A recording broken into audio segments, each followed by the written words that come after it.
Bonjour, c'est Jules Lavie pour Code Source, le podcast d'actualité du Parisien.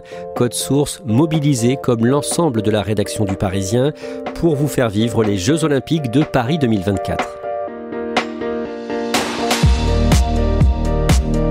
10 médailles au total pour le judo français, c'est 2 de plus qu'aux Jeux de Tokyo en 2021. L'équipe de France de judo a terminé en beauté le samedi 3 août avec une médaille d'or dans le tournoi par équipe mixte.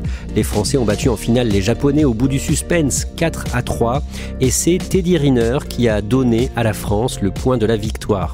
Une victoire d'autant plus belle qu'elle est venue remonter le moral des championnes Clarisse Agbenienou et Romane Dicot, médaillées de bronze et pas d'or en individuel. Retour sur le tournoi olympique de judo et cette finale a coupé le souffle avec Ronan Folgoas, l'un des journalistes du Parisien qui a couvert cette discipline.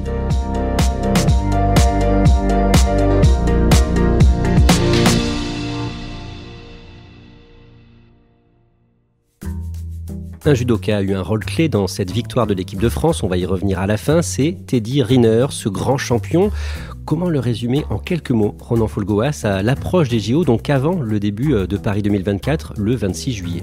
Teddy Riner, c'est la légende du judo français, un judoka ultra dominant depuis 15 ans. Il a été médaillé de bronze pour ses premiers JO à Pékin en 2008 et ensuite il a remporté l'or à Londres, à Rio et il avait trébuché aux JO de Tokyo en 2021 en ne remportant que la médaille de bronze. Il était donc en quête d'un troisième titre olympique en individuel. À Tokyo en 2021, il s'est rattrapé avec l'équipe de France. En 2021, il remporte d'abord la médaille de bronze en individuel et il mène l'équipe de France à la victoire. C'est la première édition de l'épreuve mixte par équipe et les Bleus avaient dominé les Japonais à Tokyo. Une victoire totale, éclatante pour le judo français. Allez, c'est bon, ça va le faire. La France est championne olympique. La France est championne olympique par équipe. Ici au Japon, c'est un exploit monumental. L'équipe japonaise de judo compte bien prendre sa revanche 3 ans plus tard à Paris. Oui, les judokas nippons avaient vécu comme une humiliation cette défaite à domicile. Alors certes, les tribunes étaient vides à l'époque puisque nous étions dans une période encore pandémie de Covid, mais ce revers avait été très mal vécu au Japon et donc ils arrivaient à Paris avec une soif de revanche terrible. Le tournoi olympique débute dès le 27 juillet à 2 pas de la Tour Eiffel, à l'Arena Champ de Mars, une structure provisoire. Le lundi 29 juillet, un jeune judoka français de 23 ans, Johan Benjamin Gaba, s'illustre chez les moins de 73 kilos.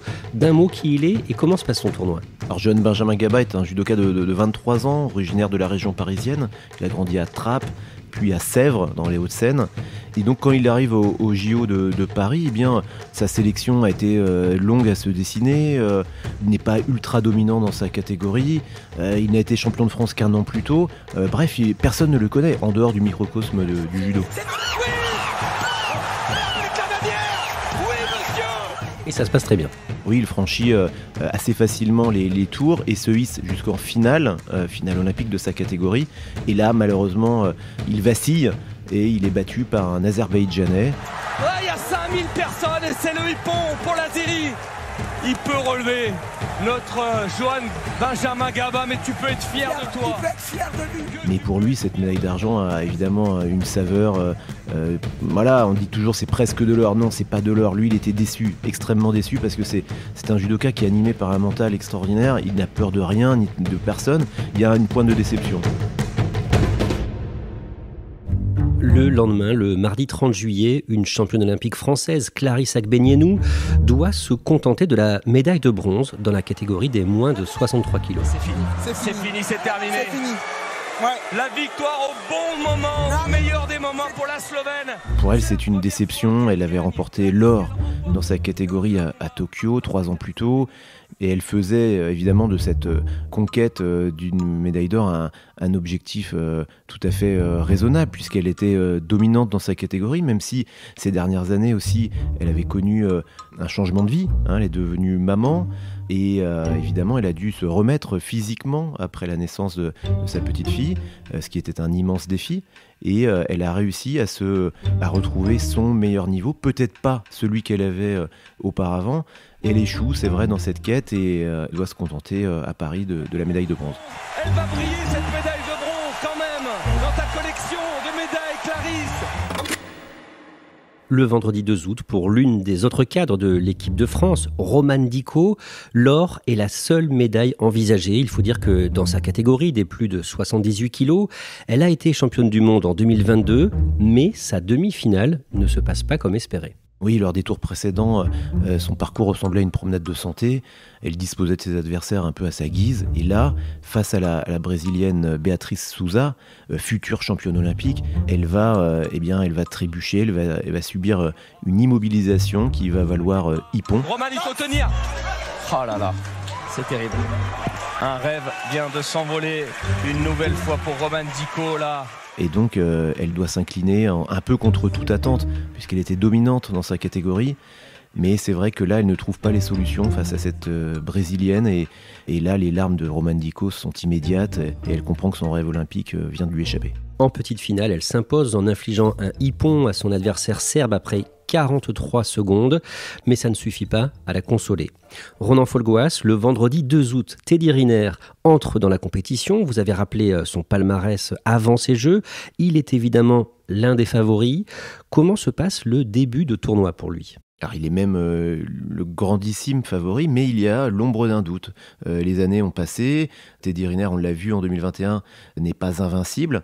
Et donc, quand il se présente sur les tatamis ce vendredi matin, on sent aussi une certaine nervosité. Il est un petit peu attentiste, il est dans la gestion de ses combats et ne pulvérise pas ses adversaires comme ça en quelques dizaines de secondes. Donc, on le voit franchir les tours. Mais avant la pause déjeuner, en quart de finale, il se mesure à un Géorgien qu'il connaît très bien.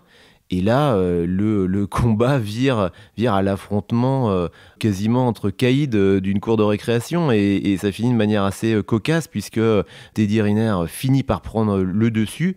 Et il y a un jeu de provocation entre les deux hommes. Le Géorgien réplique, il y a une bousculade. Tout ça entre gabarits assez lourds. Donc finalement, le Géorgien sera disqualifié pour la suite des Jeux Olympiques. En fin de journée, à 17h50, Teddy Riner est opposé au champion du monde, le Coréen Kim Min-jong, en finale du tournoi olympique des plus de 100 kilos. Oui, le combat est âpre, serré. On a le sentiment que Teddy Riner maîtrise la situation, qu'il est en gestion, mais tout reste très incertain. Et à 16 secondes du terme du combat, Teddy Riner fait un peu sa technique favorite, l'une de ses spéciales. Avec sa main gauche, il saisit la manche droite de son adversaire. Et puis avec sa main droite, Teddy va accrocher le col du kimono sous la nuque du Sud-Coréen. Et là, il accompagne tout ça d'un fauchage des jambes de son adversaire. Et il le met au tapis, hippon, en finale olympique. C'est bien, oui!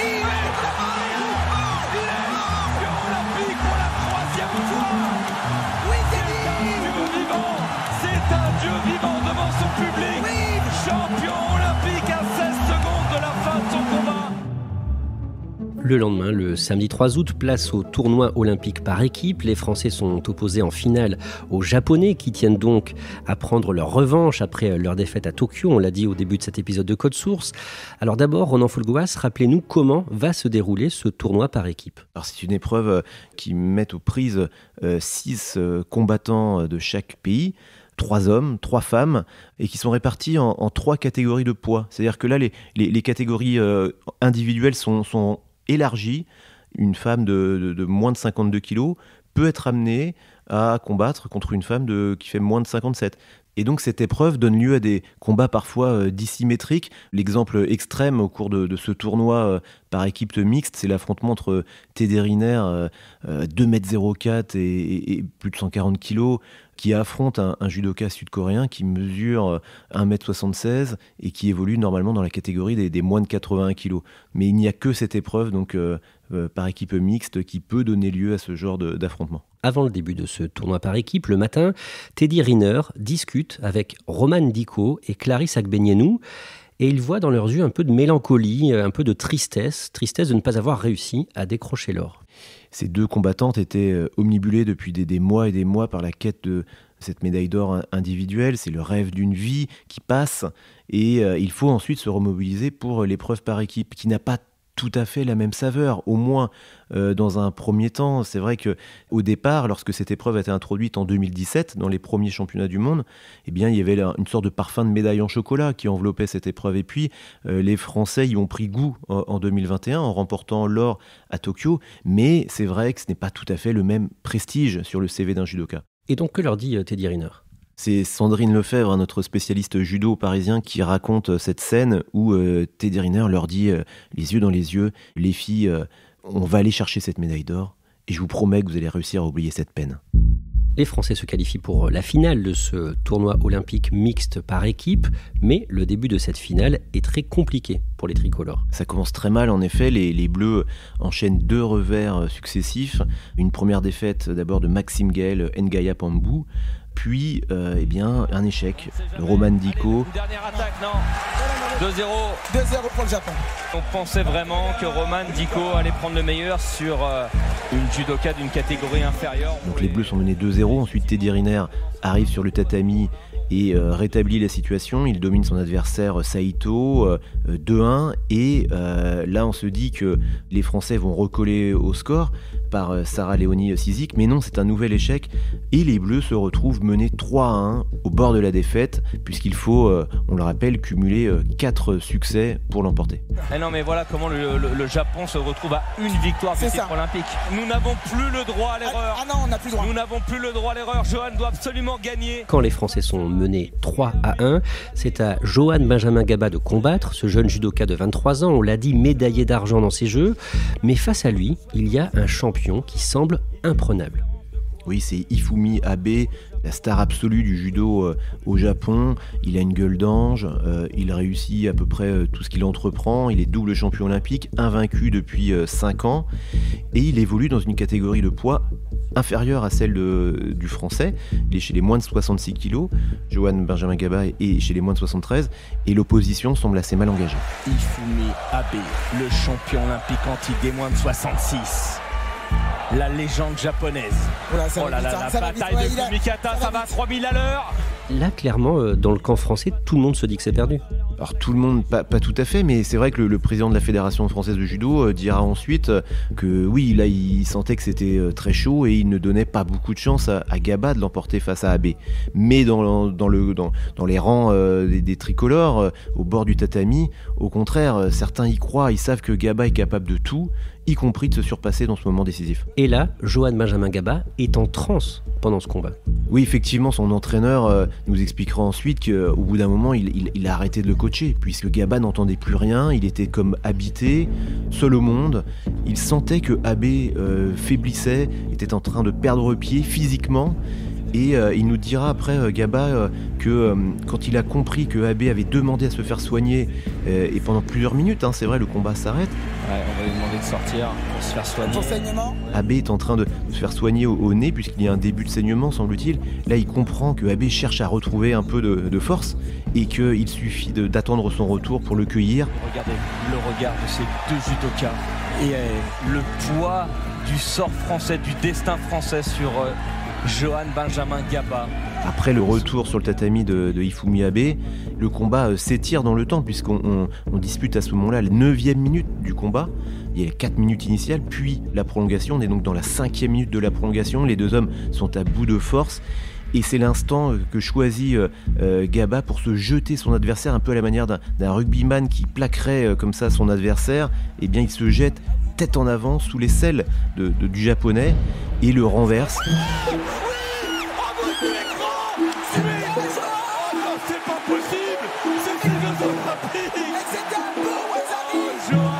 Ippon, libération évidemment dans le camp français, les Bleus reviennent à 3-2. On va te faire une statue.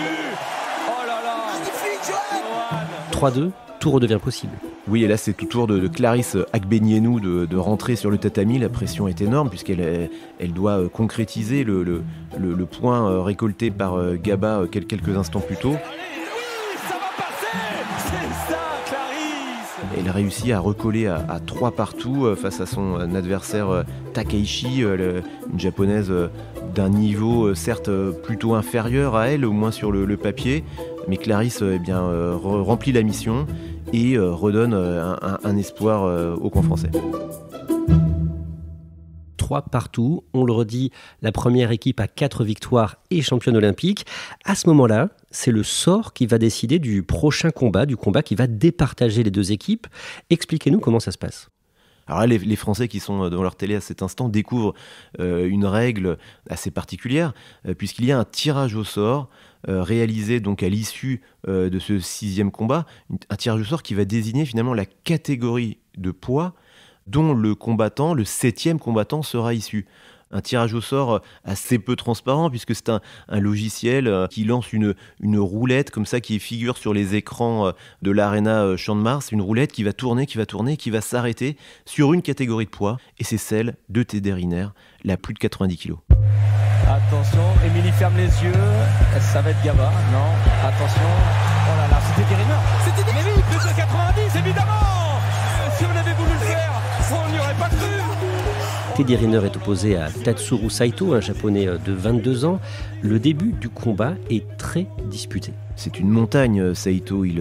Certes, il est un peu moins grand que Teddy Riner, il mesure 1m90, mais il pèse 170 kg. Il ressemble par certains côtés à un sumo. Et donc pour le bouger, il faut faire preuve de beaucoup de patience. L'idée, c'était pour Teddy Riner de laisser les minutes passer en espérant un affaiblissement de son adversaire qui, sur le plan du cardio, peut rencontrer des difficultés quand le combat s'étire dans le temps. Et effectivement, Teddy Riner va l'amener au golden score, la prolongation. Et là, on sent que Saito est au bord du gouffre. Allez, Teddy Riner, la main droite, vous la voyez tout en haut, au-dessus du cou de Saito.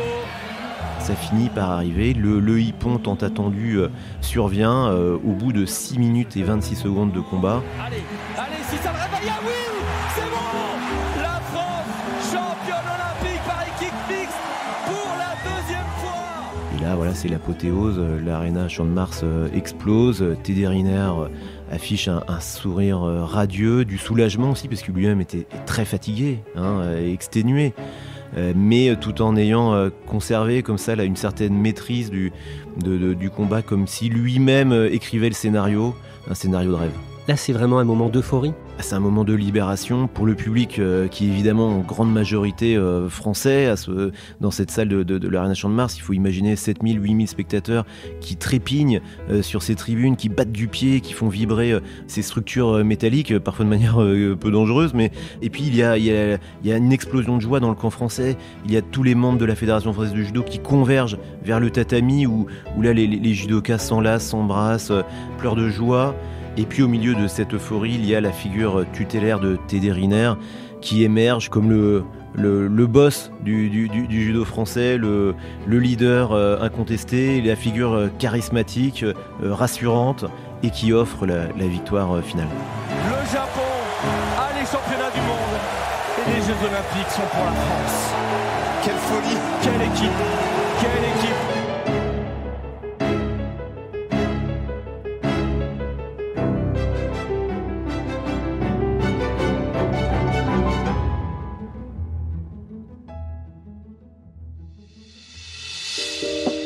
Merci Ronan Folgoas. 200 journalistes du Parisien sont mobilisés pour vous faire vivre les Jeux de Paris 2024. Les médailles, les performances, les histoires des athlètes, la fête qui entoure ces Jeux, les coulisses. Rendez-vous sur leparisien.fr pour l'actu des JO en temps réel et chaque matin bien sûr chez votre marchand de journaux. Cet épisode de Code Source a été produit par Barbara Gouy et Thibault Lambert. Réalisation Julien Moncouquiol.